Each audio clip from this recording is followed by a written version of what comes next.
जो जो मुझसे मेरी आवाज़ से और मेरी कहानी से प्यार करता है, वो इस चैनल को लाज़मी सब्सक्राइब करे। और कमरे में आने के बाद हम गेम खेलने लगे। इस दौरान मेरी सास मुझसे नाराज़ हो गईं और मैं उनको मनाने लगा। कुछ ही देर में मैं उनकी धज्जियाँ उड़ा रहा था और वो भी मेरी बातों का भरपूर जवाब दे रही थीं। और अंग्रेज़ी में पता नहीं मुझे क्या-क्या कह रही थीं, लेकिन जो भी कह रही थीं, मुझे सुनकर बहुत अच्छा लग रहा था। और जैसे ही मैंने उनको राज़ी किया, तो वो बोली अब मुझे दूसरे तरीके से मनाओ।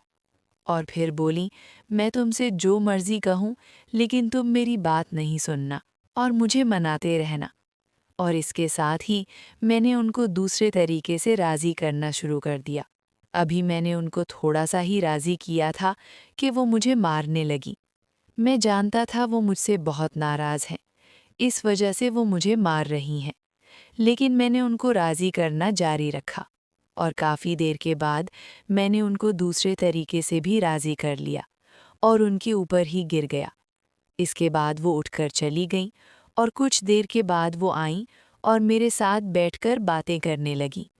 वो बोलीं, शादी से पहले तुमने किसी से मुलाकात की है? मैंने कहा नहीं। वो बोली ऐसा कैसे हो सकता है? तुम जैसा मर्द हो और किसी से मुलाकात न की हो? मैंने कहा मैं सच कह रहा हूँ। वो बोली, वैसे जब मैंने तुमको फर्स्ट टाइम देखा था, तभी मुझे शरीफ लगे थे। मैंने कहा, आपने मेरे और अपने शौहर के अलावा किसी के साथ मुलाकात की है? वो बोली, सच बताऊं या झूठ? मैंने कहा सच। वो बोली, मुलाकात की थी, काफ़ी अरसा पहले, सहेली के शौहर के साथ। मैंने कहा, कब और कहाँ? वो बोली, मैं उसके घर गई थी। सहेली घर पर नहीं थी, उसका शौहर घर पर था। वो पहले भी मुझ पर लाइन मारता रहता था। वो दिन भी ऐसे थे, जब तुम्हारे ससुर बिल्कुल नाकारा हो चुके थे, मेरे अंदर भी आग लगी हुई थी। जब वो मेरे पास आया और मुझे पकड़ लिया, और फिर मैं भी उसकी हर बात मानती गई। लेकिन वो बहुत जल्दी ही मुझे राज़ी कर लेता था। मैंने कहा फिर? वो बोली मैंने गुस्से में उसे बहुत बातें सुनाई। जब हिम्मत नहीं थी तो मुझे पटाया क्यों? लेकिन वो कुछ ना बोला और मैं वापस आ गई। मैंने कहा इसके बाद कभी किसी से मुलाकात की? वो बोली नहीं। इसके बाद सिर्फ तुम्हारे साथ ही मुलाकात की है। इसके बाद मैंने उन्हें 2-3 दफ़ा और राज़ी किया और हम सो गए। सुबह 8 बजे बेल बजी तो हमारी आंख खुली। सास बोली, तुम लेटे रहो मैं देखती हूँ। सास तैयार होकर बाहर चली गई और मुझे किसी औरत की आवाज़ आई और चलने की आवाज़ करीब आती गई। सास की आवाज़ें, शहनाज इधर आओ ना बैठते हैं। शहनाज क्यों इधर क्या है? बेड पर मज़ा आता है बैठने का। मेरी सास रोकती रहीं लेकिन वो अंदर आ गईं। सामने सोफे पर सास के कपड़े पड़े थे। दरवाजे के बाहर से ही शहनाज बोली, शाजिया कपड़े कैसे रखती हो? जैसे वो अंदर आईं, बेड पर कंबल में मुझे देखा तो हैरान हो गईं। मैं बिल्कुल बेपर्दा था, लेकिन कंबल लिया हुआ था। शहनाज ने फिर रूम में नज़र घुमाई और मेरे कपड़े देखे और बोली, शाजिया ये तुम्हारा दामाद है ना? और ये सब क्या है? मेरी सास बोली, शहनाज तुम मेरे साथ आओ, मैं तुम्हें बताती हूँ। शहनाज मेरी सास के साथ चली गई, साथ वाले रूम में और लॉक कर दिया और सारी बात बताई। मैं आवाज़ सुनता रहा। मेरी सास ने कहा, शहनाज किसी को बताना नहीं प्लीज़। शहनाज, लेकिन तुम ये कैसे कर सकती हो? मेरी सास बोली, बस हो गया शहनाज, कैसे? सास, तुमको मेरे शौहर का पता है ना, शुगर ने उनको बेकार कर दिया है। शहनाज, तो तुम अपने बीवी के शौहर के साथ ही? सास, और क्या करती? शहनाज, कब से मिल रही हो? मेरी सास बोली, साल हो गया शहनाज। उफ।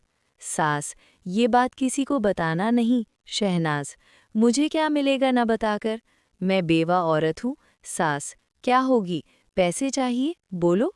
शहनाज, पैसे नहीं चाहिए। मेरी सास बोली, फिर क्या चाहिए? शहनाज, जो तुम कर रही हो उसके साथ ही। मेरी सास बोली, ये क्या बदतमीज़ी है? शहनाज, बदतमीज़ी नहीं, मुझे चाहिए तो यही बस, वरना बता दूंगी तुम्हारी बेटी को। मेरी सास बोली, कब? शहनाज, मौका भी है, टाइम भी है, तो क्यों ना अभी हो जाए यहीं। मेरी सास बोली, मैं अरहम से पूछ लूं। शहनाज, मेरे सामने बात करो। मेरी सास बोली, ठीक है। फिर वो मेरे कमरे में आने लगी तो मैं लेट गया। मेरी सास आई और बोली, अरहम, तुमसे ज़रूरी बात करनी है। मैंने कहा, जी बोले। वो बोली, शहनाज भी मेरी तरह बहुत उदास है। ये बेवा है, चुप रहने के लिए कह रही है कि इसको अभी तुमसे मिलना है। मैं दिल ही दिल में बहुत खुश हो रहा था, मगर हैरानी से बोला, लेकिन मैं उनसे कैसे मिल सकता हूँ? शहनाज बोली, जैसे अपनी सास को सुख दे रहे हो, वैसे मुझे भी दे दो। तुम्हारा क्या जाएगा? मैं इतनी भी गई गुजरी नहीं हूँ। मैं कुछ ना बोला और उसकी तरफ देखने लगा।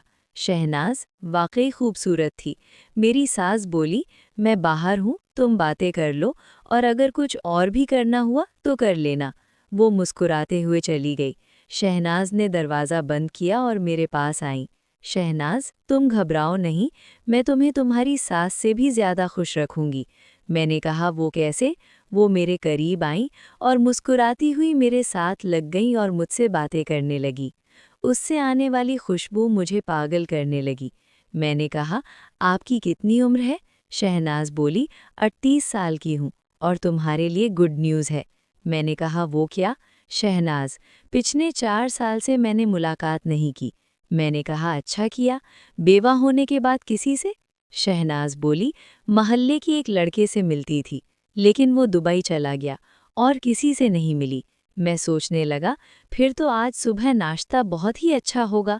अगर तुमने मुझे राज़ी कर लिया तो वादा है कि सास के साथ तुम्हें भी राज़ी रखूंगा।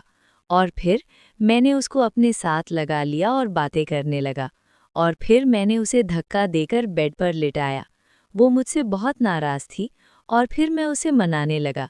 शुरू शुरू में तो वो राज़ी नहीं हो रही थी, फिर जैसे ही मैंने उससे मनाना शुरू किया तो वो भी खुश हो गई और फिर मैंने उसे राज़ी कर लिया। उसके बाद वो उठकर चली गई। कुछ देर बाद वापस आई, बेड पर मेरे पास बैठी और बोली, अब जब आओ तो शाज़िया को कहना मुझे भी बता दिया करें। मैं मुस्कुराते हुए कहा, ठीक है। उसने दरवाज़ा खोला तो सास साथ ही खड़ी थी। शहनाज, तुम्हारा दामाद बहुत कमाल का है। मेरी सास बोली, अब अपना मुंह भी बंद रखना शहनाज। घबराओ नहीं, अब तो तुम्हारे दामाद के साथ काम चलता रहेगा। फिर सास उसे छोड़कर आई और वापस आई तो सास परेशान थी। मैंने कहा, फिक्र ना करो, अब नहीं बताती। सास, वो तो पता है, लेकिन तुम किस किस से मुलाकात करोगे, ये तो जान नहीं छोड़ेगी। मैंने कहा, फिक्र ना करो। सास बोली, तुम कहीं मुझे छोड़कर उसके पीछे तो नहीं लग जाओगे। मैंने कहा, अरे नहीं, ऐसा कैसे हो सकता है। वो बोली, अरहम, मुझे कभी नहीं छोड़ना, मुझे तुम्हारी बहुत ज़रूरत है। मैंने कहा, आप फ़िक्र क्यों करती हैं, मैं हूँ ना। उसके बाद मैं घर आ गया तो नीलम ने पूछा, अम्मी की तबीयत कैसी है अब? मैंने कहा, ठीक है। तो नीलम ने मुझे कॉलर से पकड़ा और मुझे कमरे में ले गई और बोली, पता है मैं रात कितनी उदास रही हूँ। और फिर मैंने नीलम को भी राज़ी किया। फिर रूटीन ऐसे ही चलती रही, लेकिन ज़िंदगी ने कुछ अजीब मोड़ ले लिया था। वो ये हुआ कि हम घर बैठे थे तो अचानक कॉल आई कि ससुर की डेथ हो गई है, हार्ट अटैक हुआ उन्हें। ये हम सब के लिए बड़ा सदमा था।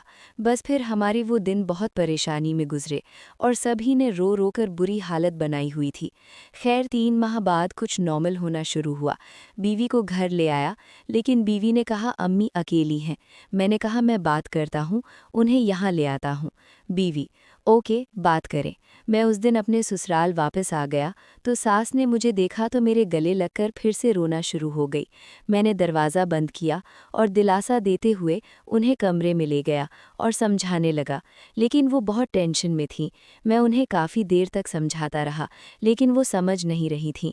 फिर मुझे एक तरकीब सूझी। मैं उनको मनाने लगा। वो बोली, नहीं अरहम, अब मेरी सब ख्वाहिश मर गई हैं।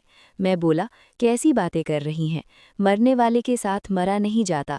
आप अभी भी जवान हैं, जिंदगी भर इस गम के साथ तो नहीं जी सकती। वो उठकर जाने लगीं। मैंने उन्हें पकड़कर खींच लिया। वो एक स्टैचू की तरह लेट गईं और मैं उनको मनाने लगा, लेकिन वो एक जिंदा लाश थीं। लेकिन अभी 5 मिनट ही गुजरे थे कि उन्होंने मुझे अपने साथ लगा लिया और जब मैंने उन्हें राज़ी कर लिया तो बोलीं, क्यों मुझे वापस ला रहे हो, मैं अब ये सब भूलना चाहती हूँ। मैंने उसको मुस्कुराकर कहा, अब मुझे अपनी आदत डालकर खुद ये सब भूलना चाहती हो। वो बोली, तुम्हारे ऊपर हक मेरी बेटी का है, मेरा नहीं। मुझे गलत लगता है कि मैं अपनी बेटी का हक मार रही हूँ। मैंने कहा, उसे हक मिल रहा है, आप इस तरह की बातें न सोचा करें। मैंने आपसे वादा किया था कि मैं आपका हमेशा ख्याल रखूँगा।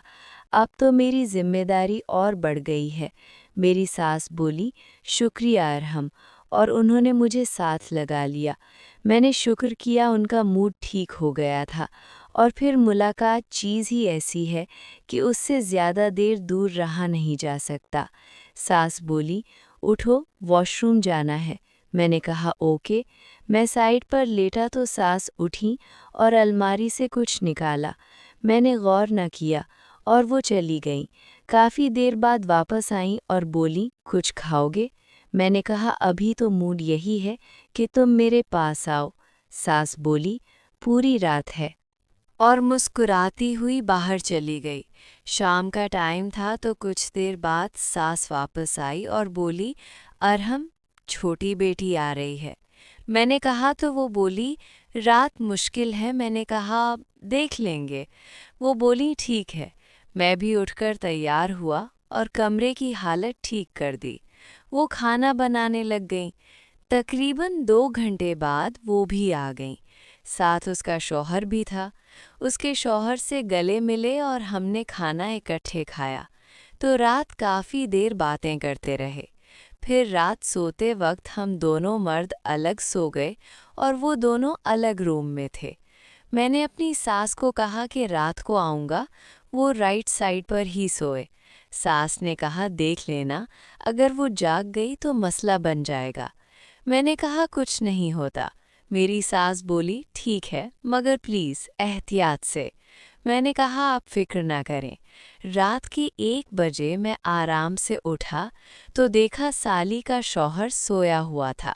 तो मैं आराम से कदम उठाता हुआ उसके कमरे में चला गया और कंबल साइड पर करके लेट गया।